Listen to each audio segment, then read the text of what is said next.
नमस्कार मंडळी, स्वागत आहे तुमचे विद्या ब्लॉगमध्ये। आज एकादशी आहे। एकादशीच्या तुम्हाला खूप साऱ्या शुभेच्छा। एकादशी आहे, एकादशीला आज स्पेशल थाळी बनवत आहे। साबुदाणा वरीचे आप्पे आणि वरीचा भात, शेंगदाण्याची आमटी आणि तळलेले बटाट्याचे चिप्स। सर्वप्रथम मी पॅनमध्ये 1 वाटी वरीचा तांदूळ घेतलेला आहे आणि अर्धी वाटी साबुदाणा घेतलेला आहे। ते थोडंसं कच्चटपणा त्याचा जाण्यासाठी थोडेसे परतून घ्यायचे हलक्या मंद आचेवर आणि थंड झाल्यावर त्याला चांगलं मिक्सरमध्ये एकदम पण जाड नाही, एकदम पण मीडियम असं रवाळ असं बारीक करून घ्यायचं। आता मी हे माझे सर्व चांगलं भाजून झालेलं आहे। तर ते गार करणार आणि त्यानंतर त्याला मिक्सरमधून बारीक करून घेणार।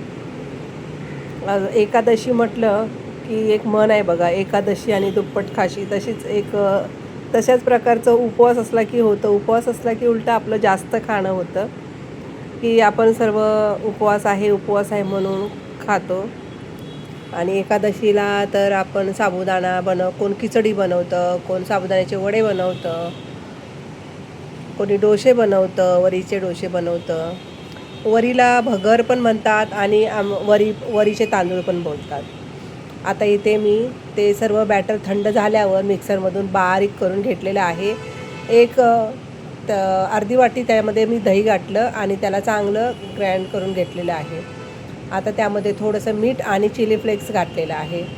मिरची मी टाकली नाही त्याच्यामध्ये, कारण का मी वरीच्या भातामध्ये मिरची टाकणार आहे, म्हणून मी या आपल्या वरीच्या आप्प्यांमध्ये, वरी आणि साबुदाण्याच्या आप्प्यामध्ये थोडेसे चिली फ्लेक्स टाकलेले आहेत। आता हे थोडंसं 10 मिनटं रेस्ट करण्यासाठी ठेवून देऊया आणि शेंगदाण्याची आमटीची तयारी करूया। शेंगदाण्याची आमटी व चटणी म्हणजे घट्टमध्येच येते, त्याला फोडणी घालतो, त्यामुळे मी आमटी बोलत आहे। शेंगदाणे घेतले आहेत, हिरव्या मिरच्या घेतलेल्या आहेत आणि थोडीशी कोथिंबीर तुम्हाला घालायची असेल। कोण उपवासाला खातं, कोणी खात नसेल तर तुम्ही ते स्किप करू शकता। आता त्यामध्ये थोडंसं मी सेंधव मीठ टाकलेलं आहे आणि मस्तपैकी चटणी बारीक करून त्याला जिऱ्याची आणि कढीपत्त्याची फोडणी देऊन थोडीशी ती शिजवून अशी घेतली। 1 उकळी आल्यावर गॅस बंद करून आपली शेंगदाण्याची आमटी किंवा तुम्ही चटणी बोलू शकता, ती तयार झालेली आहे।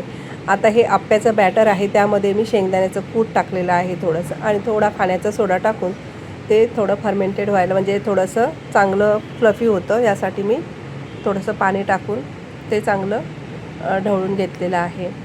आता हे आपलं बॅटर तयार झालेलं आहे। आता आपण आप्पे करण्यासाठी पॅन ठेवूया गॅसवर आणि आप्पे तयार करायला सुरुवात करूया। सर्वप्रथम गॅसवर आप्प्याचं पॅन मी मंद आचेवर ठेवून दिलं होतं, त्यामध्ये थोडंसं तूप टाकलं आणि आप्प्याचं बॅटर मी सगळीकडे चमच्याने थोडंसं घालून घेतलेलं आहे। खूप सुंदर आप्पे तयार झालेले होते, मस्त आप्पे लागत होते, छान लागत होते। एक चमचा, जास्त पण वरपर्यंत आपण भरायचं नाही, कारण ते फुलल्यानंतर वरती येतं ना, त्यामुळे आपण थोडंसं हे करून घालायचं, त्यामुळे ते फुलतं पण चांगलं आणि त्याला फुलायला तेवढी जागा पण मिळते। त्यामुळे एक चमचाच टाकलेला आहे आणि मंद आचेवर 5-6 मिनटं ठेवून दिलेलं आहे। त्यानंतर आपण झाकण उघडून बघू शकतो। आता ते एका बाजूने चांगले खरपूस असे भाजलेले आहे, ते परतून दुसरी साईड त्यांची दुसऱ्या साईडला गरम होण्यासाठी, भाजण्यासाठी ठेवून देऊया। थोडंसं तूप वरून सोडत आहे, तुपामुळे त्याला छान टेस्ट मस्त येते आणि छान लागतात। तुम्ही तेलसुद्धा वापरू शकता। बघू शकता किती छान कलर आलेला आहे त्याचा, आणि मस्त आप्पे आपले रेडी झालेले आहेत। आता आपल्याला वरीचा भात बनवायचा आहे, त्याच्यासाठी मी वरी पहिल्यांदा स्वच्छ धुवून ठेवलं होतं। आता मी पॅनमध्ये थोडंसं तेल गरम झाल्यानंतर जिरं, थोडा कढीपत्ता टाकून, जिरं चांगलं तडतडल्यावर हिरवी मिरची टाकून ते थोडंसं परतवून घेतलेलं आहे। त्यानंतर त्यामध्ये टाकायसाठी एक छोटासा बारीक बटाटा चिरला होता, पातळ, तो पण त्यामध्ये चांगला परतवून घेतला। मस्त छान फोडणी झाली खमंग अशी। आता वरीचे तांदूळ आपण त्यामध्ये तेलामध्ये थोडंसं परतवून घ्यायचे।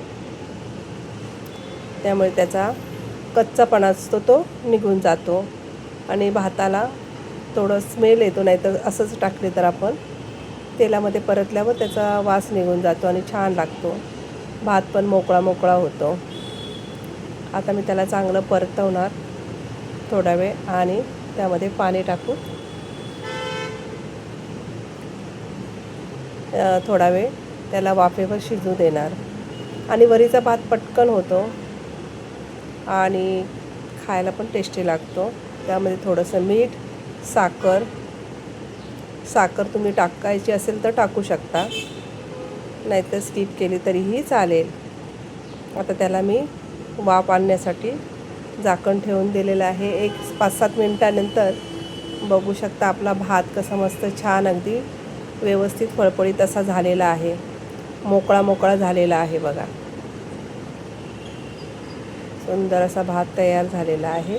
आणि आपली आता उपवासाची थाळी, जे काही रेसिपी सर्व आपल्या रेडी झालेल्या आहेत. पापड पण मी तळून घेतलेले आहेत. बघू शकता उपवासाची थाळी किती छान दिसते आणि उपवासाला खाण्यासाठी आपल्या रेडी झालेली आहे उपवासाची थाळी.